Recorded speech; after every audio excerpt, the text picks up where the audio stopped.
nakakapanindig galit na revelations ni Congressman Ungab at ni former President Rodrigo Duterte kagabi sa kanilang episode sa Dabawin, Basta Dabawinyo, ay bigyan niyo po ng pagkakataon na ma-mention ito ni Ka Eric. Ngayon po, nagpalabas na naman ang panibagong warning. Itong si Congressman Ace Barbers na nagsisilbing parang overall chairman ng tinatawag na Quadcom, na karamihan tawag ng mamamayan ay Tuadcom, dahil sa kanilang mga pang-abuso na ginagawa sa mga iniimbita nilang resource persons na pinapahiya nila, binubuli, binabastos, at wala namang malinaw na tunguhin na ang committee hearing na pinagbubugkos-bugkos nila. Kung si Congressman Marcoleta pa magtawag ay nagiging parang korte o hukuman na hindi naman dapat, sapagkat dapat ay in aid of legislation lang, hindi para sa persecution, hindi para sa political demolition job, no? So, ngayong araw, January 19, mga kababayan, itong si Congressman Ace Barbers ay nagbigay na naman ng pangalawang warning. Pangalawa niya na itong warning, no? Kasi I think last year, December, nagpanabas siya ng warning na pinapanawagan niya ang National Bureau of Investigation na mag-conduct ng investigation sa mga vloggers o sa mga social media groups, no? Yung mga kagaya po namin nila Ka Eric, na ang ating media and output platform ay YouTube at Facebook. Pinapaimbestigahan niya ito sa National Bureau of Investigation for possible na pag-file ng complaints at para mapigilan daw ang mga hindi na magandang mga pagkokomentaryo o mga pagpupuna sa ginagawa nila sa Kongreso. That was last year, I think that was December, kung hindi po ako nagkakamali sa aking pagkakaalala. Ngayon, January 19, nagpalabas siya ulit ng warning. Iimbestigahan daw nila ang mga vloggers, kinumbok niya na talaga sa tinatawag niyang Quadcom, na kadalasan ay nire-refer ng taong bayan na Tuadcom, no? Sapagkat ito daw ay hindi na maganda, na parang na-undermine, wow, at parang sinasabotahe ang kanilang tungkulin sa loob ng Kongreso. Sige, himay-himayin natin kung ano po itong mga baluktot na pananaw ni Congressman Ace Barbers patungkol po sa demokratikong proseso ng pamumuhay sa isang demokratikong lipunan kagaya ng Pilipinas na may free speech, no? Judy Barquilla, thank you sa pagpapakulay and thank you for your support sa number 18, Ipanaw Sambayanan Party List. Ito si Congressman Ace Barbers, bagamat hindi siya abogado, at marami sa kanila dyan hindi mga abogado, they should have to educate themselves for the benefit ng taong bayan na nagpapasweldo sa kanila on the fundamental rudimentaries, no? Yung mga batayang mga pangangailangan na maintindihan din nila ang batas at mga garantiya ng batas at saligang batas, bagamat hindi sila mga abogado, sapagkat sila ay gumagawa ng mga batas para sa bansa at sa mamamayan. Your Kanilaw Poti, good evening from Suok, Arevalo.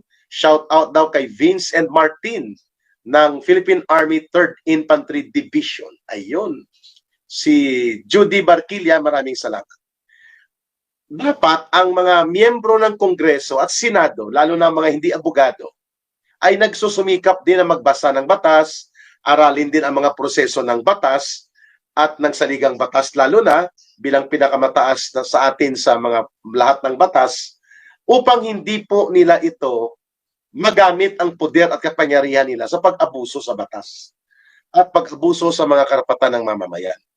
Hindi ko alam kung alam ni Congressman Ace Barbers na ito na ang kalayaan at karapatan sa malayang pagpapahayag, freedom of expression and free speech and free press, ay mga fundamental na karapatan at kalayaan ng mamamayan na nakagarantiya sa loob ng saligang batas. At walang katungkulan o walang obligasyon at walang karapatan ang Senado o Kongreso, including Ace Barbers, na ito'y sagkaan o pigilan o isensor o i-regulate, sapagkat bagamat ang mga karapatan at kalayaan sa malayang pamamahayag, sa malayang pagsasalita at malayang pag-express ng inyong ideya ay hindi yan absolute. May limitasyon yan. Subalit ang limitasyon na yan ay nasa batas na. Halimbawa, kung ikaw ay nagpapakalat ng malisyusong mga pangiintriga at pagsira sa katauhan at sa honor at dignidad ng isang tao, kahit pa public official, ay pwede kang kasuhan ng libel o cyber libel. No, ang cyber libel matindi kasi sa YouTube, sa Facebook, yan po ay madaling ipakonvict, medyo mataas ang pagkakakulong kapag ikaw po ay nakonvict at naparusahan ng korte. So ang ibig nating ipuna dito kay Congressman Ace Barbers, we understand that the right to freedom of expression, to free speech and free press, yung malayang pagpapahayag, malayang pananalita, hindi yan absolute na walang mga limitasyon. Alam namin yon. At mayroon na pong mga batas na umiiral para i-remind ang mga individual na hindi ka pwede mag-abuso sa karapatan sa malayang pamamahayag at sa mga malayang pagpapahayag ng iyong pananalita o ng iyong saloobin. Kasi may mga batas na naglilimita dyan. Halimbawa, libel, cyber libel, oral defamation, slander, sedition, inciting to sedition.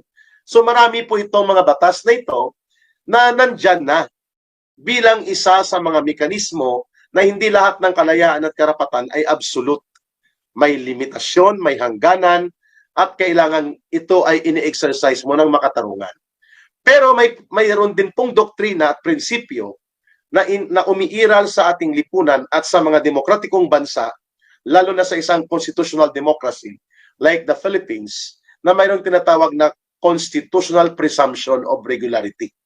Ibig sabihin po, it is assumed na ang mga fundamentally guaranteed basic rights ng mamamayan na nakapaloob po sa ligang batas ay it is assumed na ini-exercise yan para sa kabutihan at hindi para sa kasamaan o kasiraan ng sino man. So dapat alam ni Congressman Barbers na mayroong constitutional presumption of regularity doon sa mga pag-exist ng mga karapatan at kalayaan na ito na dapat naiintindihan niya ito. Okay? Malinaw na kailangan niya itong i-remind, no? Hindi rin dapat pwede kasi na kapag vlogger ka o media practitioner ka o nagrarally ka ay pwede ka lang manawagan na limbawa mag-armas ang mga tao, gumamit ng karahasan at pabagsakin ng gobyerno. That is illegal. That can no longer be covered by the freedom of expression and free speech. Kasi nag-uudyok ka na ng karahasan. Yan, no, Ma'am Linda at Ma'am Sinaida and Ma'am Emmy, now I know you. Ma'am Sinaida, have a blissful Sunday. Klaro kapag nag-rally ka sa mapayapang pamamaraan ng pagtitipon o kaya nagpahayag ka sa blog mo o sa isang interview, hindi ka pwedeng manawagan ng karahasan, ng terorismo, o anumang hakbang na gagamit ng karahasan o mag-udyok ng paggamit ng karahasan para magkaroon ng kaguluhan at pabagsakin ang gobyerno. That is not allowed, no, mga kababayan. Hindi po yan pinapahintulutan ng batas. Even pa, ikaw ay may tinatawag na freedom of expression. Okay. Subalit, kung mga batas na yon na binanggit ko, inciting to sedition, dahil wala ng anti-subversion law, defamation, slander, libel, cyber libel, and even anti-terrorism law, are more than enough para i-remind ang mga mamamayan na may hangganan ang kalayaan sa malayang pamamahayag. Ayun, klaro may hangganan. Subalit, mayroon itong tinatawag na constitutional regularity or presumption na ito po ay ginagamit ang mga karapatan na ito hindi para pabagsakin ng gobyerno o magkaroon ng kasiraan ang mga tao, including ang mga public officials. Dapat alam niya ni Congressman Ace Barbers. Pangalawang punto, Congressman Ace Barbers, kung hindi po ninyo ito napag-aralan, sana po mapakinggan po ninyo ito. There is a so-called Bustos Doctrine na ito po ay isang jurisprudence sa US Supreme Court at ito po ay ina-adapt at kinikilala sa Pilipinas sapagkat maraming mga batas natin ay nakapattern po ang ating mga tradisyon sa batas at kultura sa batas natin ay kalakhan or many by and large nakapattern sa mga Estados Unidos na mga batas na umiral.